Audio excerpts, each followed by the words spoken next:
mañana quizás no vendrá.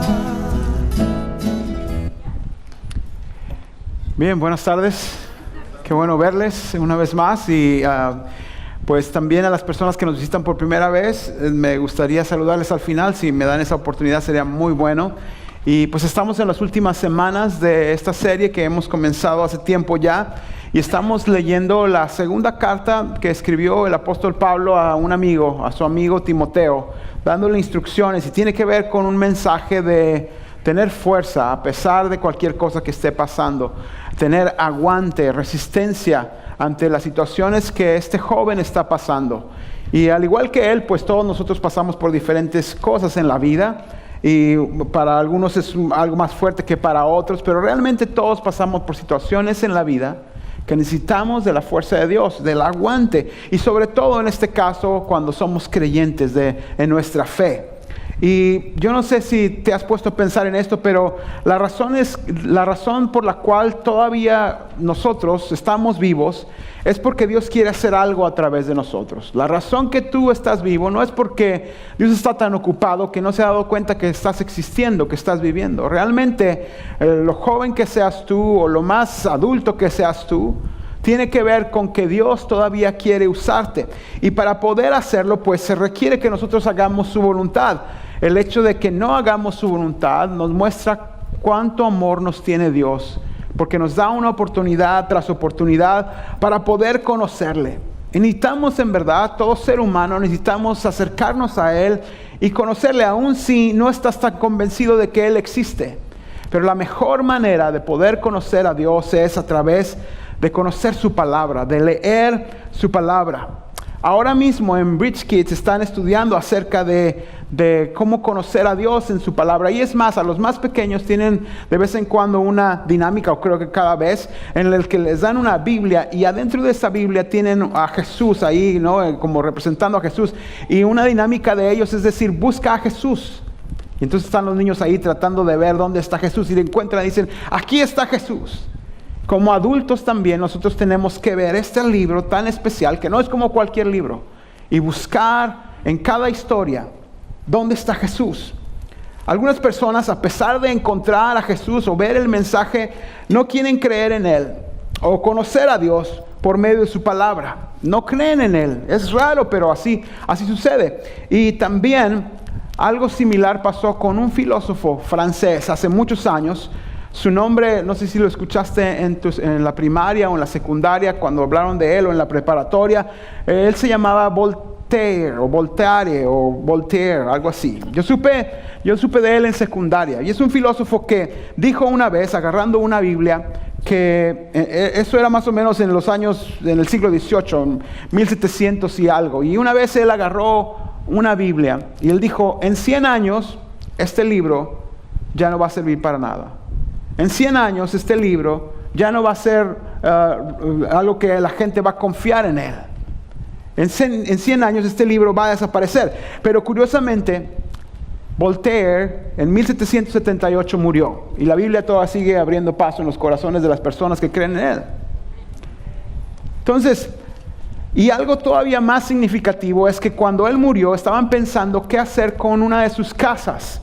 Y la pusieron en una subasta. Y muy interesantemente, al ponerla en una subasta, algunas personas se dieron cuenta de que estaba en esta casa en una oportunidad de poder adquirirla, y una persona que resultaba que pertenecía a la Sociedad Bíblica Francesa compró la casa. Es una historia verídica. Entonces empezaron a utilizar la casa de este hombre que dijo que la Biblia iba a desaparecer como un centro de distribución y de impresión de la Biblia.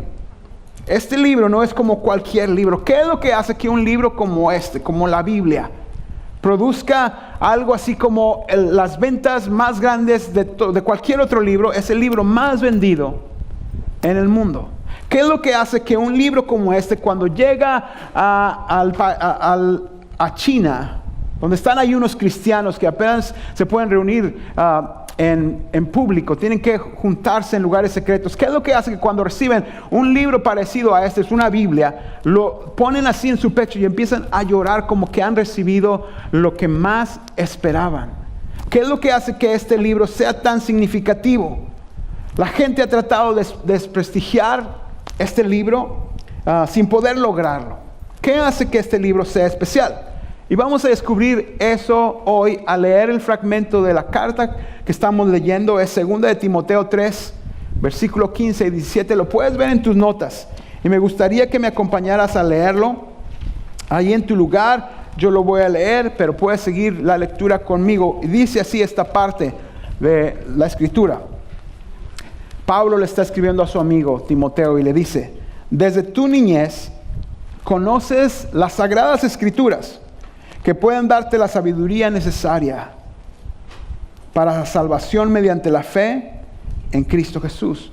Toda la escritura es inspirada por Dios y útil para enseñar, para reprender, para corregir y para instruir en la justicia, a fin de que el siervo de Dios esté enteramente capacitado para toda buena obra. Acompáñame a hacer una oración. Dios, gracias por estar con nosotros.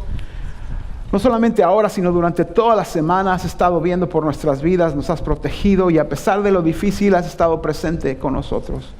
Te rogamos que tus palabras, que están registradas en este libro, sean parte de nuestra vida, que estén sembrándose en nuestro corazón al escucharla y podamos poner en práctica lo que aprendamos hoy.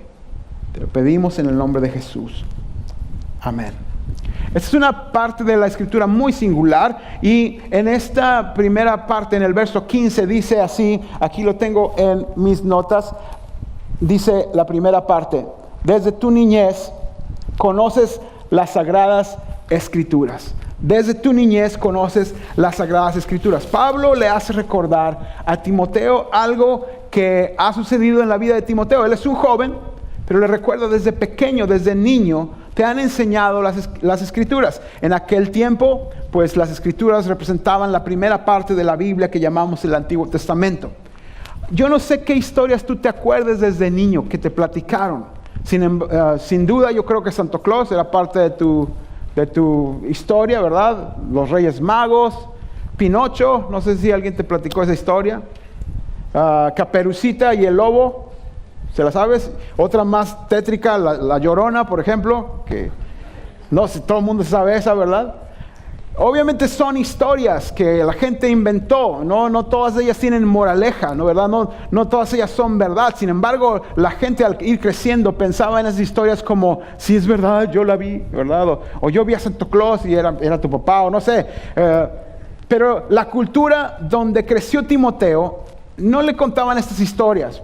Tenían una cultura que desde los 5 años más o menos, los niños comenzaban a recibir de sus padres la educación de las historias de la Biblia, las historias bíblicas, las historias que quizá viste en el video y que si algunos nombres no entendiste es porque quizás desde pequeño nadie se acercó a ti para decirte estas historias. Cuando dice José, no estamos hablando de tu amigo José, sino hay varios José en la Biblia, ¿verdad? Pero especialmente el José, el que llamamos soñador, ¿verdad? En la era moderna, pero esta era la cultura en la que creció Timoteo. En ese tiempo, las historias eran platicadas los padres. Esto debería ser parte de nosotros con nuestros hijos. Desde pequeño, Pablo le dice a Timoteo, no hay otro libro como esta Biblia, no hay otro libro como las Sagradas Escrituras. Nosotros como padres, es nuestra responsabilidad, no de la iglesia, sino nosotros como padres. ¿Cuántos padres hay aquí? Y si tus hijos todavía están pequeños o en edad en casa, si ya se fueron, bueno, pues ora para que Dios pueda usarte para influenciarlo. Pero desde que pequeños, y los que están solteros, que hay varios aquí, algún día tendrás hijos. Hoy puedes aprender que es tu responsabilidad como padre, y los que ya somos padres, poder inculcar en nuestros hijos estas historias. Hay Biblias de todo tipo, hasta desde la edad más pequeña, para poder platicarles estas historias, aun cuando tenga 1 año y a lo mejor todavía no entienda de lo que le estás diciendo, pero seguramente algo va a ir creciendo en ti y en él, y a lo mejor hasta tú aprendes las historias de la Biblia. Si tú sientes que no sabes las historias de la Biblia, agarra una Biblia para pequeños, para niños, y empieza a leerla, y tiene monitos, y te vas a enterar, yo no sabía esta historia. Y después lees la escritura, ¿verdad? Ya como adulto, pero eso debe ser parte de nosotros. Porque la escritura sigue diciendo que al saberla, pueden darte la sabiduría necesaria para la salvación mediante la fe en Cristo Jesús. O sea, la intención de la Biblia es que todo mundo, todo ser humano pueda saber que es revelar, mostrar la salvación en Cristo Jesús. El poder leer este libro, las historias que hay ahí, las leyes, los mandamientos y cada sección es para mostrar, esta es la intención de la Biblia, mostrarnos que necesitamos la salvación en Cristo Jesús. No solamente es para aprender historias o para tener un conocimiento más elevado acerca de la Biblia, sino para saber y entender por todos los días de nuestra vida que necesitamos un Salvador y su nombre es Jesús. Cada historia apunta a Jesús. Cada historia apunta a la historia de redención y salvación en Cristo Jesús. Las historias de la Biblia son muy cautivantes. A mis 8 o 9 años, mi maestra me platicaba acerca de estas historias y me dibujaba con su mano ahí, junto con otros niños que estábamos escuchando, ¿verdad? Y lo mejor que ella podía, las historias de la Biblia. Como por ejemplo, la de Adán. Todo el mundo sabemos que es el primer hombre, ¿verdad? Pero la historia dice que por haber pecado, hizo que la tierra produjera espinas. Y fue una corona de espinas que fue puesta sobre Jesús. Pero hay alguien más grande que Adán en esta historia. Jonás pasó 3 días en lo más profundo de un vientre de un gran pez. No era una ballena necesariamente, la Biblia solamente dice que es un gran pez. El que estaba en la ballena era Pinocho. Y a veces confundimos esa historia con la de Jonás. A lo mejor de ahí la agarraron. Pero la Escritura dice que era dentro de un gran pez, pasó 3 días. Y Jesús también pasó 3 días en lo más profundo del vientre de una tumba. Y hay alguien más grande que Jonás. Noé estuvo durante 40 días en lluvia, pero Jesús estuvo durante 40 días en hambre. Hay alguien más grande que Noé. David construyó la ciudad de Jerusalén y Jesús está construyendo, según la historia bíblica, la nueva Jerusalén. Oseas, un profeta en la Biblia, compró a su esposa que había caído en prostitución. Esta es una historia muy singular. Pero Jesús nos compró a nosotros que habíamos caído en pecado. Las leyes de la Biblia revelan que necesitamos a Jesús. Las profecías revelan la venida de Jesús y los evangelios revelan la realidad de Jesús y las cartas que hemos estado leyendo en el Nuevo Testamento, lo que implica seguir a Jesús. La Escritura revela a Jesús y la salvación que nos ofrece. Por eso Pablo a Timoteo le dice que no hay otro libro como este. Y así debemos tenerlo. Si seguimos leyendo en el verso 16, dice así: toda la Escritura es inspirada por Dios. Toda la Escritura es inspirada por Dios. Esta palabra quiere decir que Dios respiró o exhaló la palabra que podemos leer aquí. ¿Qué es lo que ha hecho que muchos gobiernos traten de prohibir leer esta Biblia? ¿Qué es lo que hace que gobiernos han tratado de destruirla? Y otros han publicado sus enseñanzas y les ha dado vida y les ha prosperado. ¿Por qué? Porque es la palabra de Dios. Yo no sé si puedas valorar esto, pero a veces queremos escuchar a Dios y Dios, ¿por qué no me hablas? Dios, ¿por qué no me hablas? Dios nos ha hablado hace mucho ya y ha registrado esto para que no se nos olvide. ¿Cuántos nos dicen algo y se nos olvida lo que nos acaban de decir? A mí cuando yo voy y pregunto una dirección, y especialmente si me lo dicen en inglés, a veces hasta en español, porque no soy bueno para memorizar cosas, pero me dicen algo, ¿para dónde me tengo que ir? Y me dicen, mire, le da vuelta, ahí donde está el pino, le da vuelta a la izquierda, y entonces donde está un poste, entonces yo pienso, ¿es un pino o es un poste? Entonces dijo a la izquierda o a la derecha, y nos peleamos mi esposa y yo porque no sabemos para dónde era, porque me dijo, no, es que te dijeron a ti, pero tú estabas oyendo. Sí, pero yo no estaba escuchando. ¿Cuántas veces queremos que Dios nos hable y no nos acordamos de cosas tan sencillas? Para que evitarnos todos esos problemas, Dios ha registrado su mensaje, su palabra, aquí, en la Biblia. Y si queremos conocer y escuchar a Dios, entonces tenemos que leer la Escritura. Cada vez que Dios habla, por eso es importante, cada vez que Dios habla, sucede algo. En la Escritura y en nuestras vidas, en nuestra era moderna y desde entonces. porque es la palabra viva de Dios. Este no es un cualquier libro, es más, una parte dice que estos no son solo palabras, son vida para ti. Es el respirar de Dios. Es como si pudieras estar tan cerca que pudieras escuchar el respirar de Dios hablándote cada vez que lees la palabra de Dios. En Génesis 1, Dios habla y forma todo el mundo, las estrellas. En el libro de Éxodo, Dios habla y un hombre de 80 años más o menos que está pastoreando ovejas, Dios lo llama y lo convierte en el libertador de su pueblo Israel. En el libro de Hechos, en la segunda parte de la Biblia, Dios habla y un hombre que se dedicaba a matar cristianos se convierte en uno de ellos, en un cristiano, y empieza a predicar de Jesús. Y es el autor de la carta que estamos leyendo. Y podríamos seguir con más historias, pero en la era moderna, la historia de la iglesia, historia tras historia de cómo Dios ha hablado, está registrado. En los primeros años del cristianismo, por ejemplo, en los primeros 400 o 500 años, hubo un hombre llamado Agustín. Yo no sé cuántos se llaman Agustín aquí, pero hubo un hombre llamado Agustín en el norte de África y estaba sentado en su jardín y de repente pasó una niña y empezó a cantar algo así como debes de leer la Biblia, debes de leer la Biblia. Y este hombre hizo caso a este pequeño canto de esta niña y empezó a leerla y su vida cambió. Más adelante en Alemania, en los años 1500, un monje llamado Martín trató de hacer una religión bajo su propia fuerza y sus propias intenciones. Muchas veces nosotros hacemos nuestra propia religión y decidimos qué sí y qué no hacer y cómo portarnos de cierta forma para quedar o tratar de quedar bien con Dios, y ni siquiera a veces sabemos si estamos bien con Dios. Sin embargo, Martín Lutero era algo así, pero de repente abrió la escritura y se dio cuenta que había tal descanso y tal tesoro y tal bendición de confiar en Jesús para su salvación, que no solamente cambió su vida, sino cambió la dirección del cristianismo hasta nuestros días. En Inglaterra, en los años 1800, un joven de 23 años se llamaba Carlos Spurgeon. Carlos, y él iba a predicar al siguiente día en un auditorio grandísimo.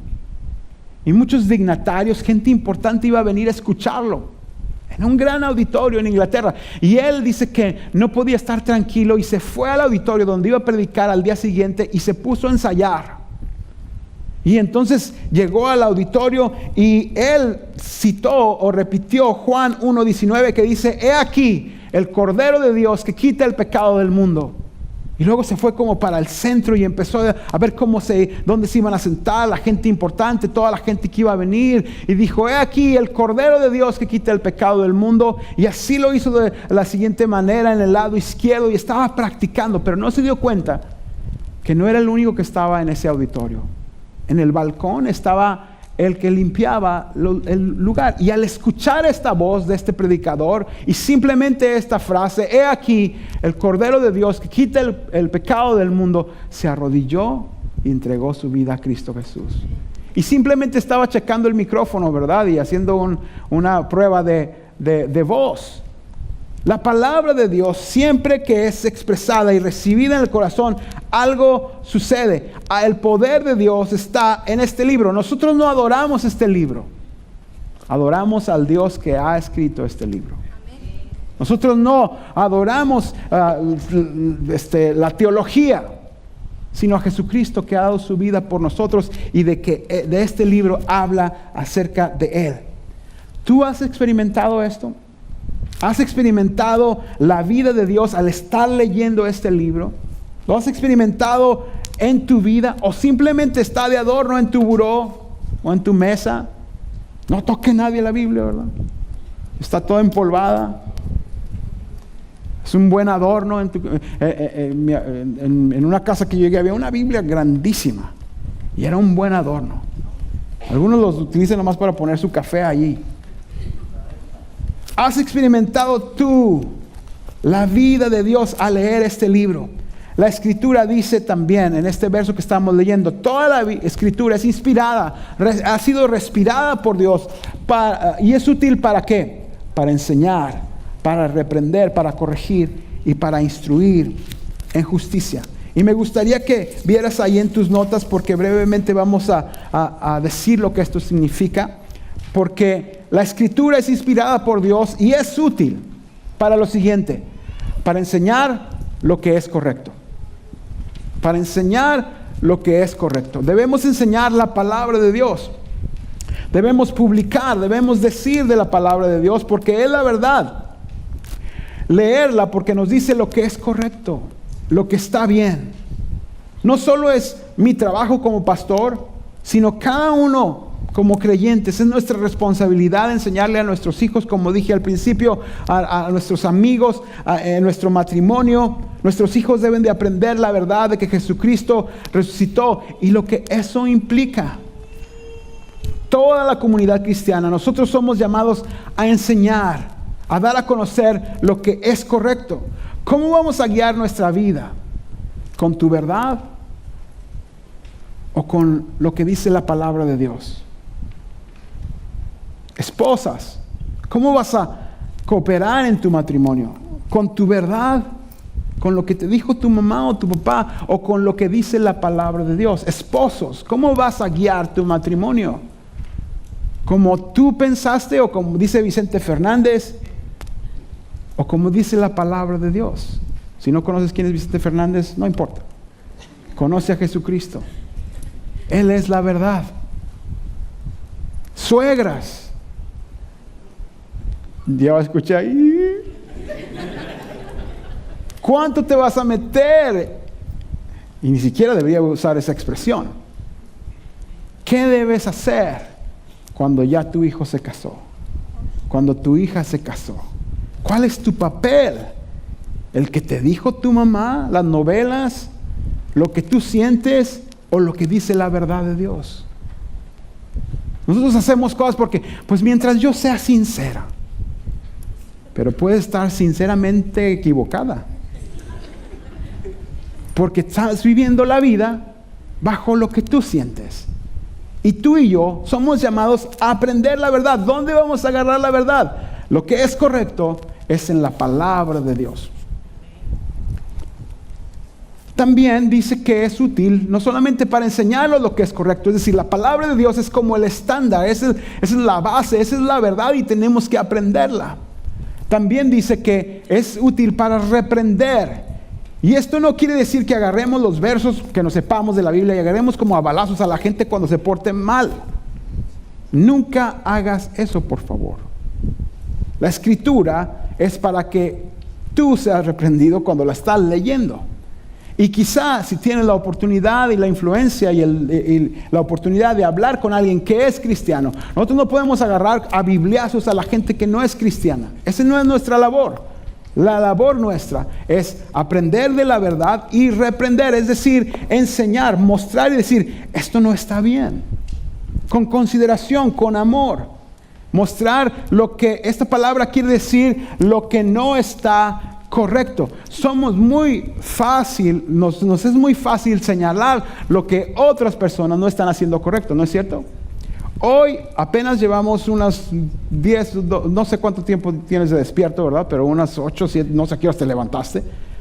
Pero te estoy seguro que ya supiste que fulano hizo mal, que este lo hizo mal, y tú estás señalando esto y esto y esto y esto está mal en él. Viste a alguien, esto está mal en él. Esto no es lo que quiere decir reprender. Reprender es decir, indicar lo que no es correcto. Señalarlo primero para ti, después si tienes la oportunidad y la influencia con alguien más, puedes hacerlo. Esto no es mostrar lo que no está correcto nada más y ser un prepotente y cínico y decir qué mal y menear la cabeza e irte, ay, todos están mal. Eso no es el corazón, eso ni siquiera enseña la Biblia. Es más, dice que lo enseñemos con amor, ¿verdad? Si seguimos lo que dice la Biblia. No es agarrar un montón de versos como si fueran balas y soltarlas hacia la gente. Es más bien en amor, decir, eso no está bien. Como cuando un niño nos pasa un cuchillo de mala manera y le decimos, no, así no. ¿Verdad? Como cuando un niño quiere meter sus llaves al conector de luz. ¿Verdad? Claro que a lo mejor a nosotros nos enseñaron con una chancla que llegó antes de que metiéramos la luz ahí para que antes de que nos dijera alguien, pero ese no es lo que la Escritura habla. Y a veces así tratamos la vida cristiana. Vemos a alguien que está mal en casa y ¡zoom! Y le atinamos bien. Un día yo le atiné a mi hermano desde lejos con una piedra y no sabía que estaba ahí, pero le atiné exactamente. Como a unos 30 metros aventé mi piedra pensando que ahí iba a estar mi hermano, pero no lo veía. Y sí estaba. Llegó la piedra y se fue para arriba, era su cabeza, y salió de ahí y me empezó a perseguir. Hasta que pude escaparme diciéndole a mi mamá, mamá, ayúdame. A veces sí agarramos el texto bíblico, pero debemos reprender, indicar lo que no está correcto. Es mostrar lo que no está correcto y darnos cuenta por la convicción que tenemos y decir, no, esto no es así. Y todos tenemos que aprender esto, porque la siguiente parte es corregir. Esta es lo que compone la primera parte de reprender. Así no, pero esta es la manera de hacerlo. Corregir cómo hacer lo correcto. Mostrar entonces cómo hacerlo. El cómo, mira, no lo hagas así, hazlo de esta manera. Esta es la razón de que hay muchos malos jefes en las empresas, porque solo reprueban lo que la gente hace. O en nuestra comunidad o en nuestra casa, ay, eso está mal. Ok, pero ¿cómo debemos hacerlo? La Escritura nos muestra lo que es la verdad, nos indica lo que no está bien y cómo hacer lo correcto. Por eso tú y yo necesitamos leer la palabra de Dios, memorizarla, verla y decir, a ver, Dios, ¿qué es lo que está pasando? Esto me está sucediendo en mi negocio, esto me está sucediendo en mi casa, esto está sucediendo en esta situación en mi vida. De la palabra de Dios está la verdad y tenemos que ir hacia ella.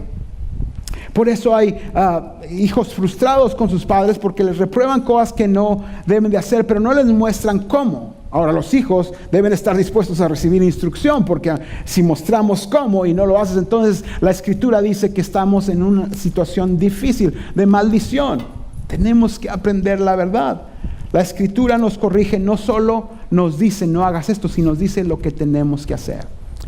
Y la cuarta cosa, para lo que la Escritura es útil, es que nos hace mantenernos en lo que es correcto. Nos hace mantenernos, es como un entrenamiento. ¿Cuántos saben que porque quieres hacerte más saludable y vas al gimnasio una vez al año, cuántos saben que eso no va a pasar? Básicamente nada. Y lo que es más, uno empieza a ir, ya porque fue al gimnasio un día, entonces sale y se come todas las donas que quiere. No funciona así. Te lo digo por experiencia. Yo creía que porque corría mucho, entonces ya podía comer todo lo que se me antojara.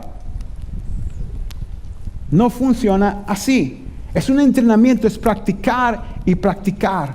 Cuando entrenas, estás forzándote a tu cuerpo que tenga nuevos hábitos nuevos. Esto mismo pasa cuando estamos leyendo la Escritura de una manera consistente, porque crea nuevos hábitos en nuestra vida. Si quiero ser un atleta y entreno una vez al mes, nada va a suceder. Tengo que crear nuevos hábitos, ver cómo estoy comiendo, cuánto distancia quiero correr, crear buenos hábitos, nuevos hábitos. La palabra de Dios nos hace crear hábitos para la vida en nosotros.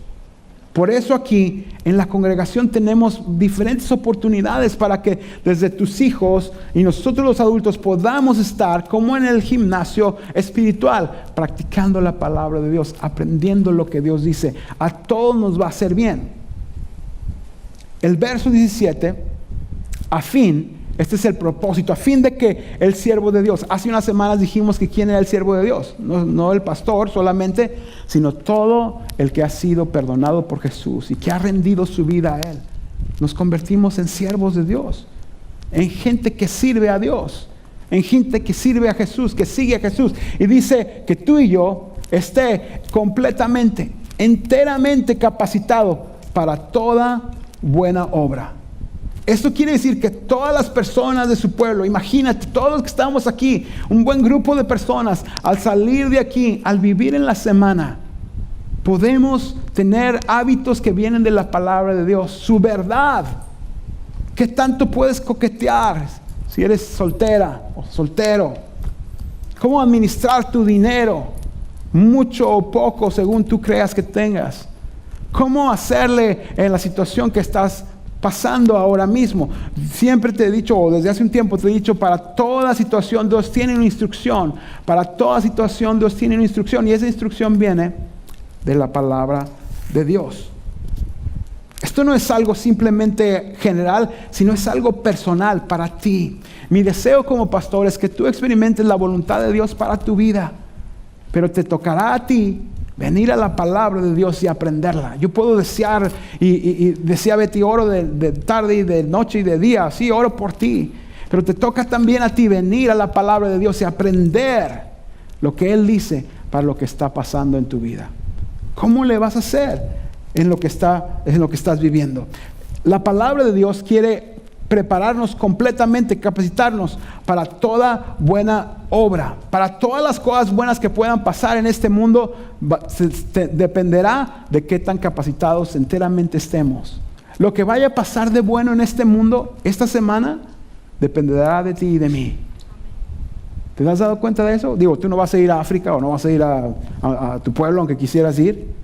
Pero ahí donde estás tú, en tu casa, en tu trabajo, lo bueno que va a pasar esta semana dependerá de cómo la palabra de Dios ha cambiado tu corazón.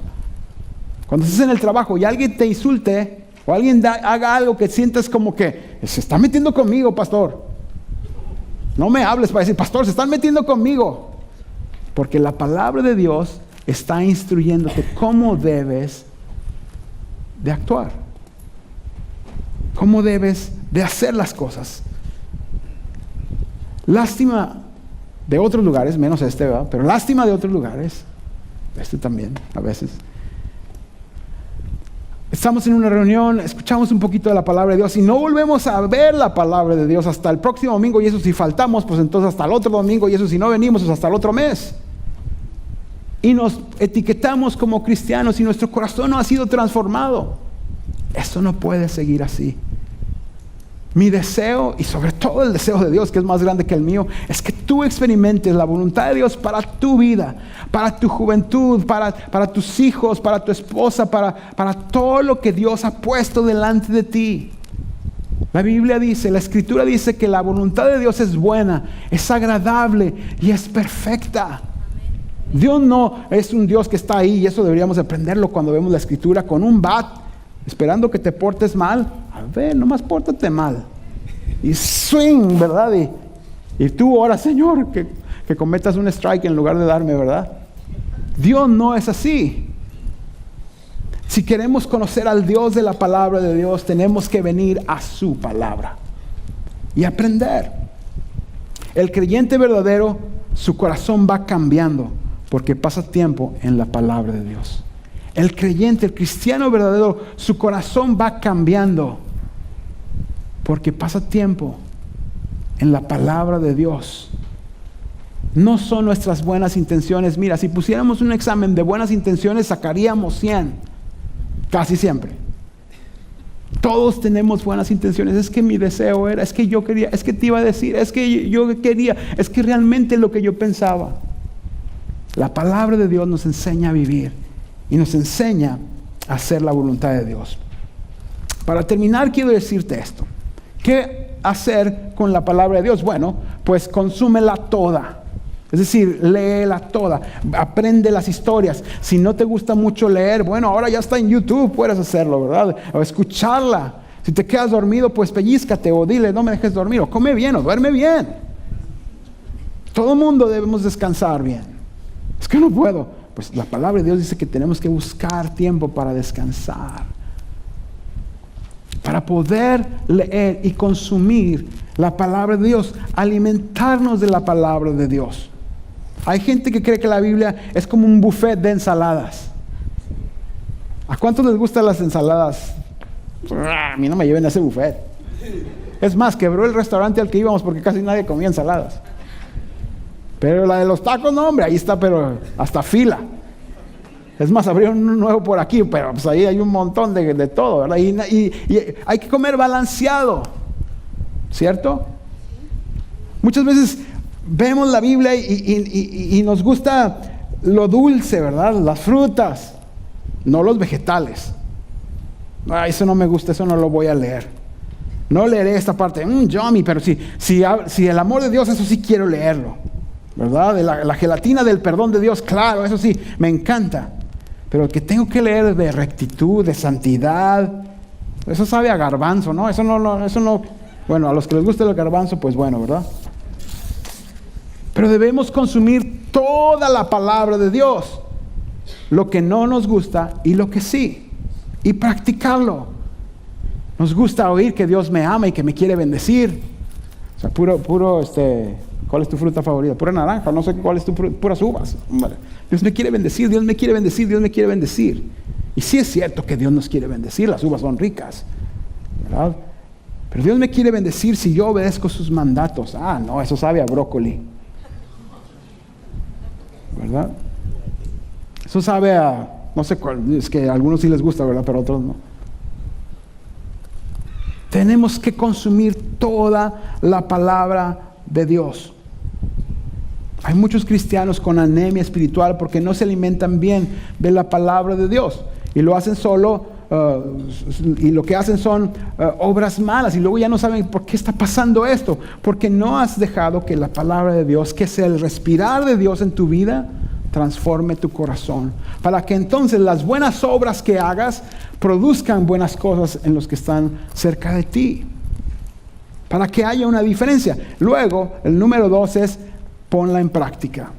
De nada sirve tener revistas, hemos dicho muchas veces, y esto parece repetición, pero es parte de nuestra vida. De nada sirve tener la colección completa de cómo hacer ejercicio. Me llegó ya enero, febrero, marzo, ya me llegó la de abril, pero no he ido al gimnasio todavía. De nada sirve tener la colección, la enciclopedia, si solamente es un buen adorno, ¿no? Eso nos acostumbramos a ver. En nuestra casa llegamos, ¡wow! Este es un hombre sabio. ¿Ya le leíste? No hemos leído ninguno de esos libros. Nos lo vendieron y nos endeudamos y lo pagamos, pero nunca leímos nada. La palabra de Dios es una colección de libros inspirados por Dios y no pueden ser como la enciclopedia de nuestros padres o de nosotros mismos, ¿verdad? Que eran un buen adorno. Debemos practicarla y tú y yo tenemos la oportunidad de hacerlo cada día, cada semana. Quisiera terminar preguntándote esto. ¿Dónde estás batallando para aplicar la palabra de Dios en tu vida? ¿Dónde estás batallando para aplicar la palabra de Dios en tu vida? Quiero animarte y quiero que sientas esta urgencia de poder venir a Dios mismo en su palabra. Dios no nos dejó al azar que aprendiéramos de Él, imaginarnos que Dios es como un gordito de pelo blanco, con barbita. Nada malo con estar gordito, digo, a menos que estés demasiado gordito. No sé, no me quiero meter en esos asuntos, pero Dios no es un Señor que se está durmiendo ahí, enojón. Dios es un Dios santo y perfecto, y lleno de amor y de justicia, y que dio su vida por nosotros. Dios es un Dios que quiere que podamos conocerle de cerca como se conoce un amigo, y sobre todo tan fiel que Él ya puso su vida por ti. Él se entregó por ti y vale la pena conocerlo. Y quisiera una vez más recordar o preguntar: ¿dónde estás batallando para aplicar la palabra de Dios en tu vida? No pienses en tu vecino o en tu amiga o en tu pareja. Piensa en ti ahora mismo, en tu relación de matrimonio. ¿Cómo estás dirigiéndote? No él, no ella, sino tú que estás escuchando. Porque a veces tenemos una semi-verdad que realmente es una mentira, y tu caso es una opción, una excepción. No, como creyentes, si somos creyentes, la palabra de Dios debe guiarnos. ¿Cómo estamos educando a nuestros hijos y administrando lo que Dios nos da? ¿Estás batallando con tu mal humor? ¿Siempre estás enojado? ¿Pierdes el control? ¿Es que no tienes límites en tu relación de noviazgo? ¿Te gana la tentación? ¿Es en educar en tus hijos? ¿No has puesto principios de la palabra de Dios en sus vidas? Quizá tomas y pierdes el control. ¿Es en el chisme?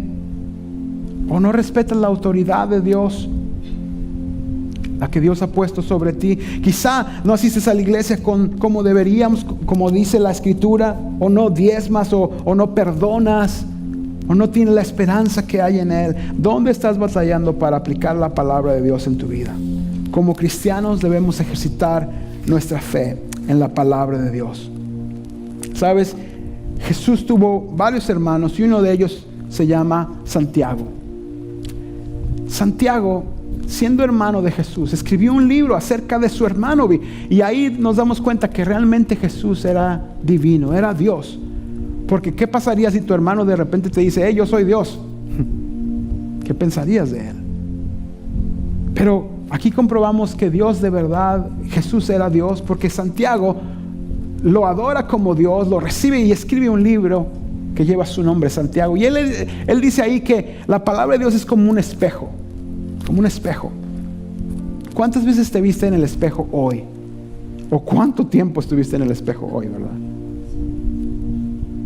Santiago escribe y dice que la palabra de Dios es como un espejo, que nos podemos ver en él. Imagínate si no nos viéramos en un espejo por una semana. Algunos parece que sí, ¿verdad? Pero no. ¿Cuántos? ¿Qué pasaría si no te hubieras visto hoy en el espejo? Hoy en la mañana que me vi en el espejo, tenía el cabello para el otro lado, porque me corté el pelo ayer, y ciertas otras cosas que quise arreglar, aunque no todas se pudieron, pero bueno.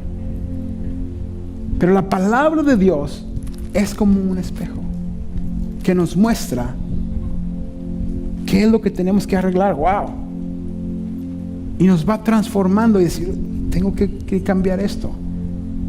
Como cristianos debemos vernos en el espejo de la palabra de Dios cada día, para que Dios pueda transformar. La Escritura nos enseña y nos indica, nos corrige y nos instruye para saber lo que tenemos que hacer, qué es lo que tenemos que cambiar. La próxima vez que te veas en un espejo, que seguramente será al ratito, que sea un recordatorio de que necesitamos vernos en el espejo de la palabra de Dios para arreglar nuestra vida, Dios a través de su palabra. Mi esposa dijo este ejemplo que había escuchado, no sé de quién, ya no me acuerdo, pero es como cuando te abrochas los botones de la camisa. Cuando más joven, de repente me di cuenta que un pedazo de la camisa estaba más largo que otro y me dio mucha pena, y así andaba yo, muy, muy guapo, pero todo mal abrochado. Es como cuando te abrochas bien la camisa, el primer botón donde va, y todo lo demás va cayendo bien en su lugar. Estar y pasar tiempo en la palabra de Dios empieza con nuestro corazón y continúa con todo lo que tiene que ver con nuestra vida.